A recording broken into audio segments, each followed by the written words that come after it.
Welcome to RoadflyTV, your latest automotive fix from RoadflyTV.com.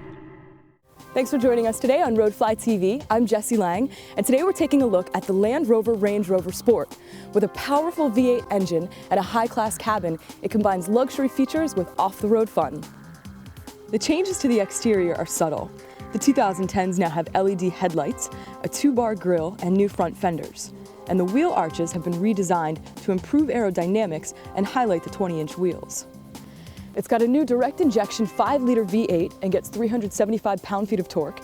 And they've upped the horsepower by 75 to 375, and you can really feel it. It's so much faster and more responsive. The Range Rover Sport also offers a supercharged model with a V8 that churns out 510 horsepower and 461 pound-feet of torque. The back's pretty comfy. It's got elevated stadium seating, which affords the passengers as much visibility as the driver. But the elevation compromises your headroom a bit, and your leg room is average at best.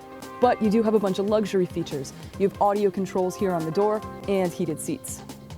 Now, if you're a bit height challenged like I am, you might want to get the optional side steps or a running board so that getting in is a bit easier. At the rear hatch, you can open just the glass, which is pretty convenient, or you can open, of course, the whole hatch. But if you don't have your key fob on you, you've got to reach up pretty high and pull down with some body weight because there's no power down button back here. Cargo room is average for an SUV, though you do have the 60-40 rear split with the back seats, which helps. The majority of the upgrades are in the cabin. It's got a lot of nice soft touch plastics, a bunch of leather and wood trim, and the infotainment system is much more intuitive than it used to be. They've eliminated about half the buttons. Now there's a 5-inch screen between the tachometer and the speedometer, which gives you a lot of basic info about the car.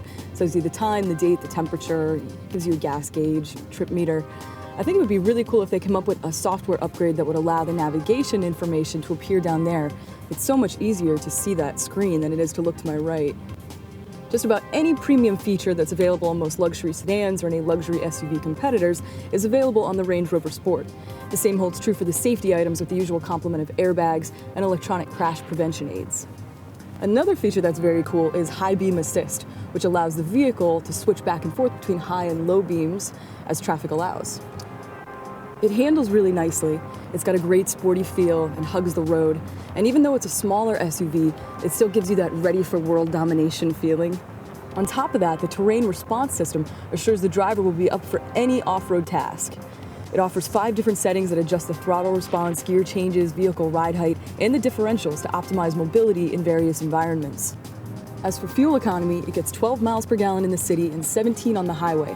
Now that's a 14% improvement from the previous model, but it still makes me wince. It was a great time for us to get this vehicle to review it because of all the snowfall.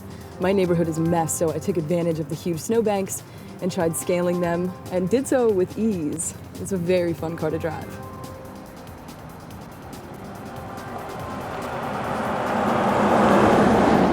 With a highly revised interior and a powertrain worthy of its name, the 2010 Range Rover Sport is a fun-to-drive, sporty, go-anywhere vehicle. That's all today for RoadflyTV. I'm Jessi Lang, and I'll see you next time.